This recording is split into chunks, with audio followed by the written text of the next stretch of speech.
80 की दिहाई के शुरू में कुछ अहम पुर्जे ना होने की वजह से एटमी प्रोग्राम पर काम रुक गया। साइंसदान मायूस थे, हुकूमत बेबस थी, मगर एक शख्स था जो खामोशी से सब देख रहा था। उसके पास पैसा था, नेटवर्क था और सबसे बढ़कर थी जुर्रत।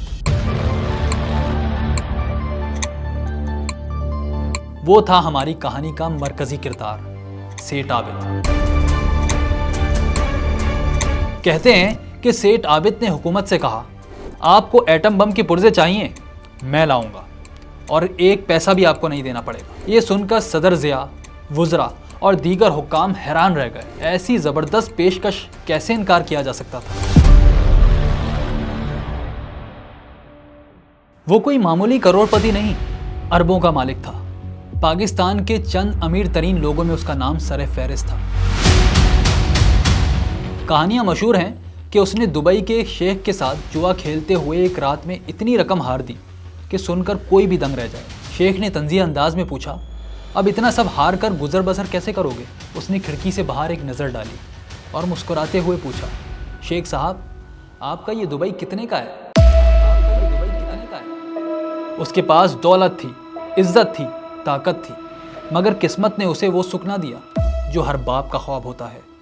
2 बेटे पैदाइशी गूंगे बहरे, तीसरा बेटा जो नॉर्मल था भरी जवानी में कत्ल कर दिया गया। फिर बेटी भी दुनिया से चली गई। वो एक खुशनसीब इंसान था, मगर एक बदकिस्मत बाप। और हाँ, ये वही शख्स था जिसे पाकिस्तान के एटमी प्रोग्राम का एक अहम किरदार भी कहा जाता है। कहते हैं अगर वो ना होता तो शायद पाकिस्तान कभी जौहरी ताकत न बन पाता। उस शख्स के बारे में जानने से पहले हम देखते हैं कि पाकिस्तान के एटमी प्रोग्राम का आगाज़ कैसे हुआ। 12 जनवरी 1972 मुल्तान की एक सर्द और खामोश शाम। एक पुरानी कोठी के बंद दरवाजे के पीछे चंद ताकतवर लोग जमा थे। मुल्क के वजीर आज़म जुल्फ़िकार अली भुट्टो मेज़ के एक सिरे पर बैठे थे, सामने पाकिस्तान के बड़े बड़े साइंसदान। फिज़ा में कुछ ऐसा तनाव था जो लफ्ज़ों में बयान नहीं किया जा सकता। भुट्टो ने अचानक मेज़ पर हाथ मारकर सवाल किया, क्या पाकिस्तान एटम बम बना सकता है? कमरे में सन्नाटा छा गया। सब इस सवाल पर एक दूसरे का मुंह तक रहे थे। फिर किसी ने जुर्रत करके कहा, मुमकिन है मगर मुश्किल है। कोई बोला नामुमकिन है क्योंकि हमारे पास इंफ्रास्ट्रक्चर ही नहीं। किसी ने उम्मीद दिलाई 5 साल में बना सकते हैं। भुट्टो ने 3 उंगलियां उठाई और कहा, 3 साल बस। ये वो लम्हा था जब पाकिस्तान के एटमी ताकत बनने का सफ़र शुरू हुआ, जो कई बरसों बाद मंजिल तक पहुंचा। लेकिन ये सिर्फ साइंसदानों या हुक्मरानों का कारनामा नहीं था।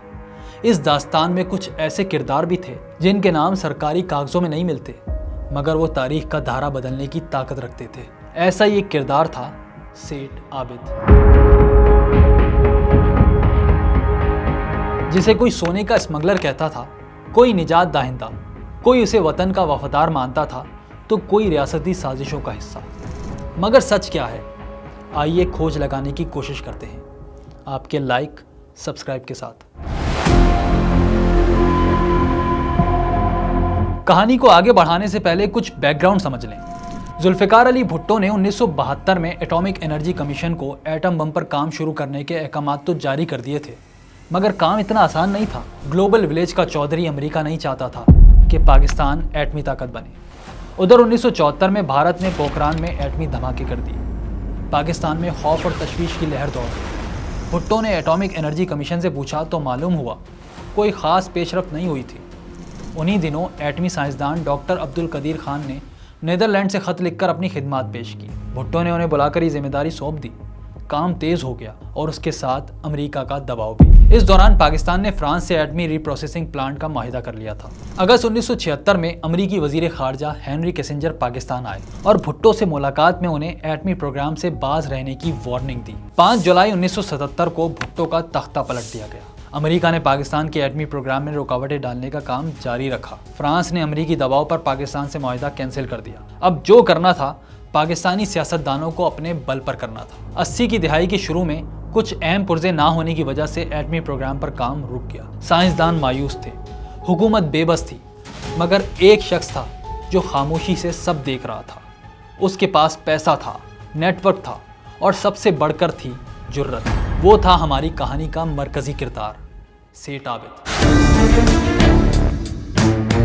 कहते हैं कि सेठ आबिद ने हुकूमत से कहा, आपको एटम बम के पुर्जे चाहिए, मैं लाऊंगा और एक पैसा भी आपको नहीं देना पड़ेगा। ये सुनकर सदर ज़िया, वुज़रा और दीगर हुक्काम हैरान रह गए। ऐसी ज़बरदस्त पेशकश कैसे इनकार किया जा सकता था। इजाज़त दे दी गई। सेठ आबिद ने माहीगीरों और अरब शेखों से अपने ताल्लुकात का फ़ायदा उठाया, अपने स्मगलिंग के तजुर्बात को इस्तेमाल किया और अपनी बेपनाह दौलत का सहारा लेते हुए न सिर्फ यूरोप से एटमी प्लांट्स के लिए ज़रूरी पुर्जे हासिल किए, बल्कि उन्हें समंदरी रास्तों से बाहिफाजत पाकिस्तान पहुंचा दिया। खतरात मोल कर, आलमी खुफिया एजेंसियों को चकमा देकर बाकी काम साइंसदानों का था।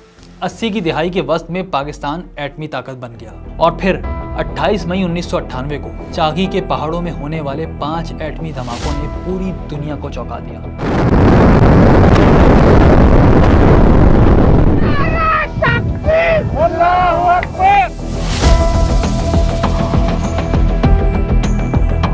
इस मौके पर सब नजरें वजीर आजम नवाज शरीफ, डॉक्टर अब्दुल कदीर, डॉक्टर समर मुबारक और दीगर साइंसदानों पर मरकूज थी। मगर अपने घर के ड्राइंग रूम में टीवी स्क्रीन के सामने बैठे सेठ आबिद हुसैन का चेहरा भी फख्र से तमतमा रहा था। शेख आबिद से मुताल्लिक ये और दीगर कहानियां कई दिहाइयों से मशहूर हैं। कई सीनियर सहाफ़ी मुस्तकिल लिखते आए हैं कि पाकिस्तान के एटम बम की तैयारी में सोने के एक ताजिर का बहुत बड़ा हाथ है। किसी ने साफ तौर पर नाम लिया, किसी ने इशारों किनारों में बात की। ताहम इस हवाले से कोई ठोस सबूत नहीं मिलता, ना कोई तारीखी दस्तावेज। बल्कि डॉक्टर अब्दुल कदीर खान तो इस दावे की अपने कॉलमों और इंटरव्यूज़ में कई बार तरदीद कर चुके हैं। शेख की मैंने कभी शक्ल नहीं देखी, मैंने सिर्फ इसका सुना था कि स्मगलर है, उसने सोना 29 टन सोना स्मगल किया था और भुट्टो साहब के ज़माने में पकड़ गया था। और ये सब झूठ कतई। मैंने इसकी शक्ल पहली मरतबा जब मैं रिटायर हो चुका उसके 10 साल बाद देखी, जबकि सैकड़ों एटम बम बन चुके थे। तो ये जितनी जो बातें सब झूठ हैं। एक पाई का एक सुई भी कभी इन्होंने नहीं दी, हमने इनसे मंगाई, इनसे बात हुई। दूसरी तरफ सीनियर सियासतदान चौधरी शिजात ने एक मौके पर कहा कि बहुत कम लोगों को पता होगा कि सेठ आबिद की पाकिस्तान के तहफ़्फ़ुज़ और सालमियत के लिए बहुत सी खिदमत हैं। मैं ज़ाती तौर पर जानता हूँ कि सेठ आबिद ने जो कौमी खिदमत अदा की हैं वो बहुत ही कम लोगों को नसीब होती हैं। दरअसल उनकी ज़िंदगी के कई पहलू थे और हर पहलू की बेशुमार कहानियाँ। इन कहानियों में कितनी सच्चाई थी और कितना अफसाना, ये शायद हम कभी जान नहीं सकेंगे, लेकिन हमें ये हकीकत तस्लीम करना पड़ेगी कि उनकी ज़िंदगी के किसी एक पहलू को उजागर करके दूसरे को नज़रअंदाज करना ज़्यादती होगी। आइए देखते हैं कि पंजाब के एक छोटे से शहर का शेख आबिद पाकिस्तान का सेठ आबिद कैसे बना, जो गोल्ड किंग कहलाया। बाबा बुल्ले शाह, नूर जहां, मलिक महराज खालिद और दूसरे कई अहम शख्सियात का शहर कसूर। 1930 की दिहाई में यहाँ एक सुनार रहते थे, एक नेक, दीनदार मगर सख्त गिर इंसान। वो घर से दुकान आते जाते तो उनके एक हाथ में तस्बीह और दूसरे में कैंची होती। उन्हें जो भी बड़ी और घनी मूछों वाला मिलता उसकी मूछें काट देते और कहते कि ये मज़हब में जायज़ नहीं। ये थे सेठ आबिद के वालिद। 1935 में उनके घर पैदा होने वाले बेटे का नाम शेख आबिद हुसैन रखा गया। 1950 में शेख आबिद के वालिद अपनी फैमिली लेकर कराची मुंतकिल हो गए और यहाँ के सराफा मार्केट में सुनार की एक छोटी सी दुकान खोली। शेख आबिद वालिद के काम में हाथ बटाने लगे। वो बचपन से ही ज़हीन और दूरअंदेश थे। हवा के रुख पर अपनी ज़िंदगी की कश्ती चलाने का हुनर उन्हें खूब आता था।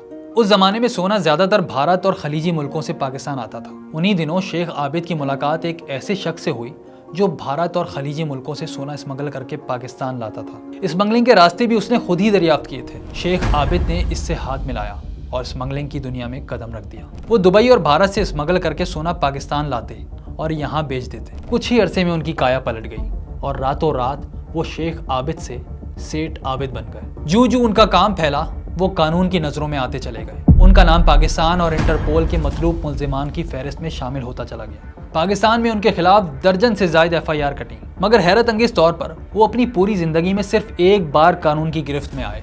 अप्रैल 1958 में कराची एयरपोर्ट पर उन्हें कस्टम हुक्काम ने रंगे हाथों गिरफ्तार किया। ये उनकी ज़िंदगी की पहली और आखिरी गिरफ्तारी थी।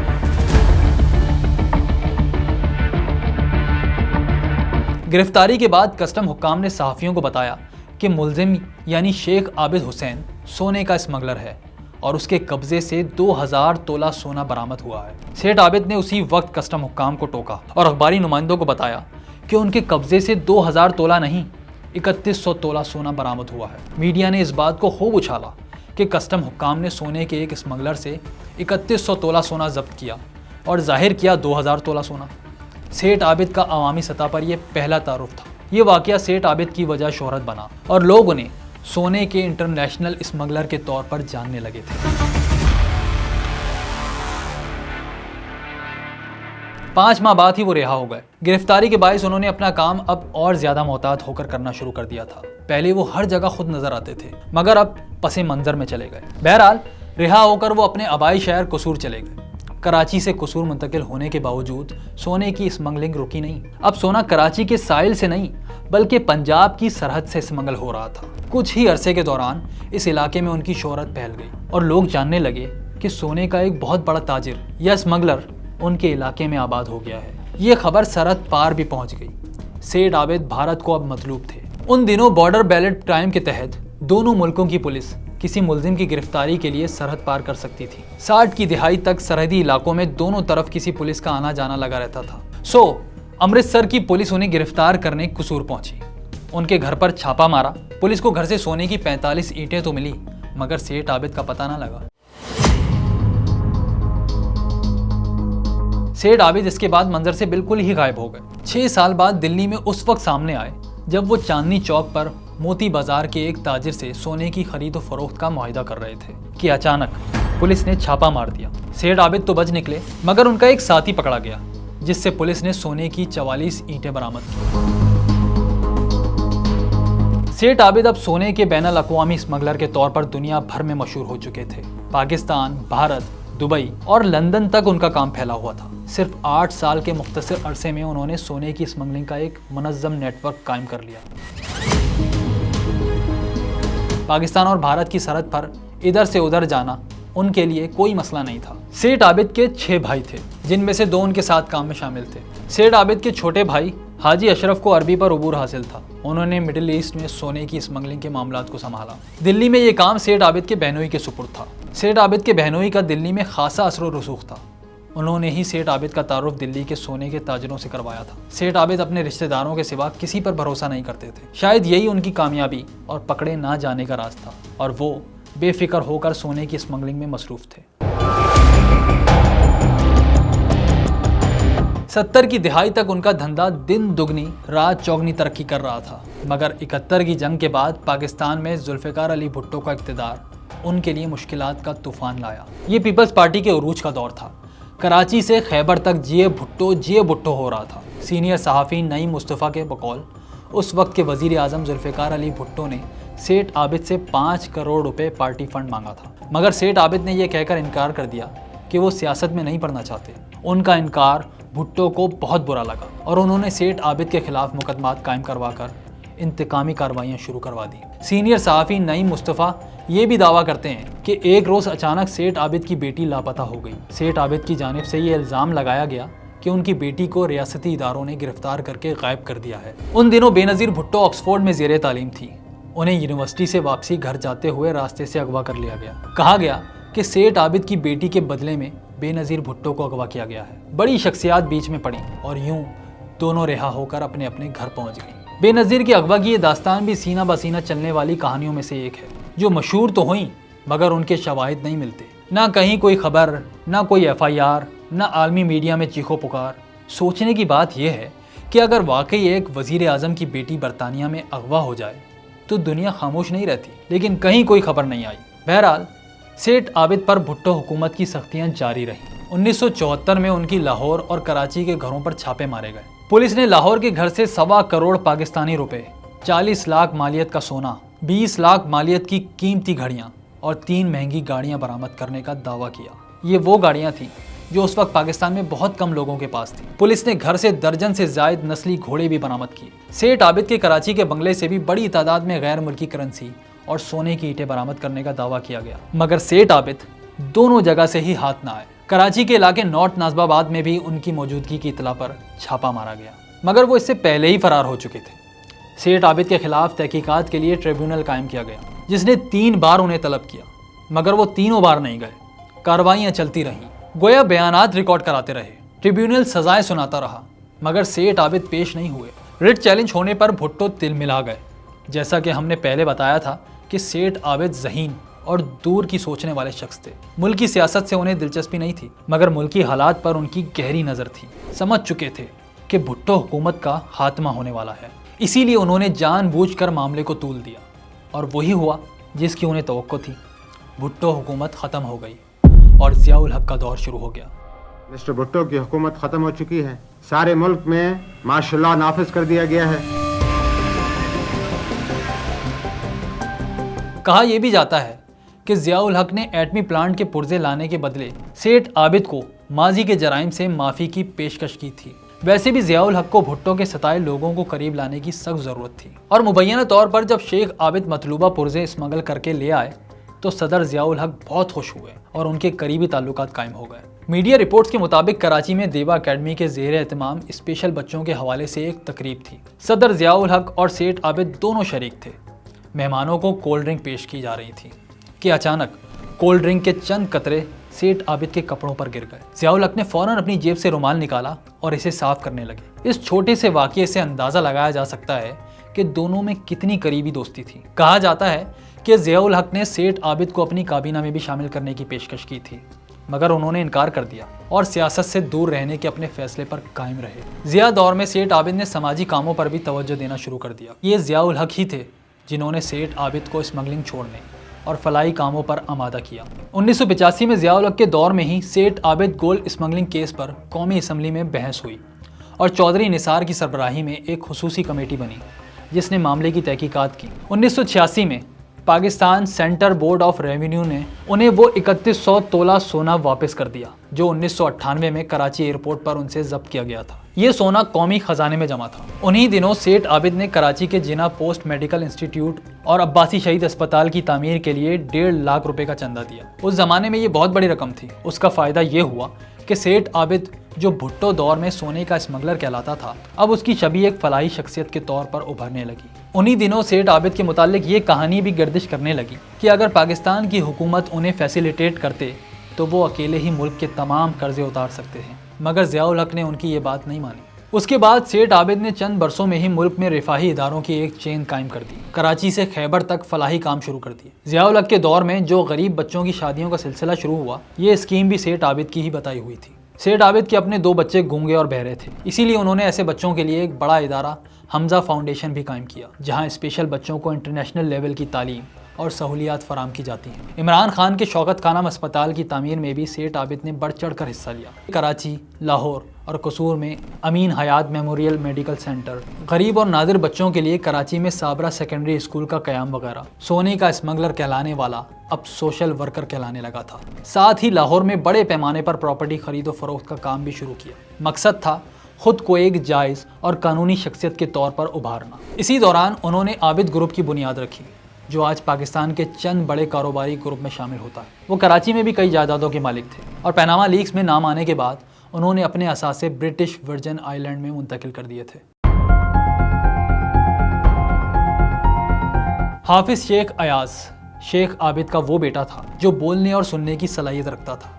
वो हाफिज कुरान था और कराची के खालिक दीना हॉल में तरावी भी पढ़ाता था। सेठ आबिद ने 90 की दहाई के आखिर में अपना सारा कारोबार और दीगर जिम्मेदारियां रफ्ता रफ्ता अपने इसी बेटे हाफिज शेख अयाज के हवाले करना शुरू कर दी। हाफिज शेख अयाज ने बाप की इन तमाम जिम्मेदारियों को अच्छे तरीके से निभाया, मगर फिर एक दिन 2 नवंबर 2006 हाफिज शेख अयाज लाहौर में अपनी एयरलाइन हाउसिंग सोसाइटी में कुछ लोगों के साथ मौजूद थे कि उनके सिक्योरिटी गार्ड ने अचानक फायरिंग कर दी। एक गोली शेख अयाज के सीने को चीरती हुई निकल गई और वो वहीं दम तोड़ गए। फायरिंग के इस वाक़ये में 5 लोगों की मौत हुई। प्राइवेट सिक्योरिटी एजेंसी के गार्ड को गिरफ्तार कर लिया गया। वाक़ये की FIR दर्ज हुई, मगर कोई खास कार्रवाई नहीं हुई। सेठ आबिद ने खुद ही कार्रवाई में दिलचस्पी नहीं ली, लेकिन जवान बेटे की मौत ने सेठ आबिद को अंदर से तोड़ कर रख दिया। वो सेठ आबिद जो कभी पाकिस्तान, भारत और दुबई का गोल्ड किंग कहलाता था, अचानक गोशा नशी हो गया, अलग थलग रहने लगा। जिंदगी के आखिरी दिनों में वो जानबूझकर बिल्कुल गुमनाम हो चुके थे। 8 जनवरी 2021 को कोरोना वबा के दौरान 85 बरस की उम्र में कराची में उनका इंतकाल हो गया।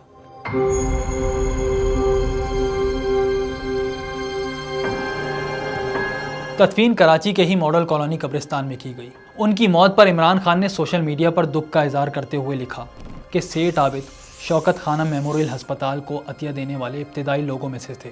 23 अप्रैल 2015 को सेठ आबिद के बेटे अयाज को कत्ल करने वाले सिक्योरिटी गार्ड रिजवान को फांसी दे दी गई। सिक्योरिटी गार्ड ने सेठ आबिद के बेटे को क्यों कत्ल किया, इस राज पर आज तक पर्दा पड़ा हुआ है।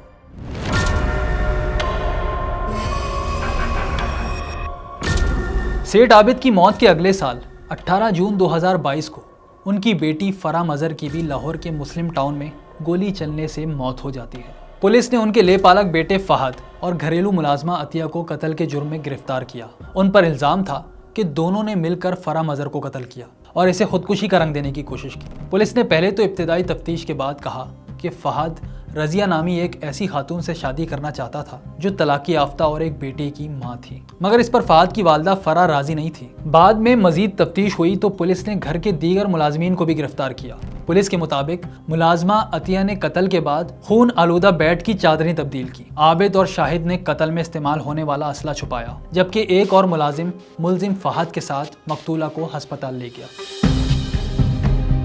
लेकिन पुलिस ने जब तफ्तीश मुकम्मल की तो कहानी कुछ और ही बताई। पुलिस तफ्तीश के मुताबिक फराह मजहर दिमागी मसाइल का शिकार थी और वो अपने हाथ में मौजूद पिस्तौल से गोली चलने के सबब हलाक हो गई। फराह मजहर की मौत ना कत्ल है ना खुदकुशी, बल्कि वो अचानक गोली चलने से मौत का शिकार हुई। इस तरह सेठ आबिद के घराने में ये दूसरा अफसोसनाक वाकया था।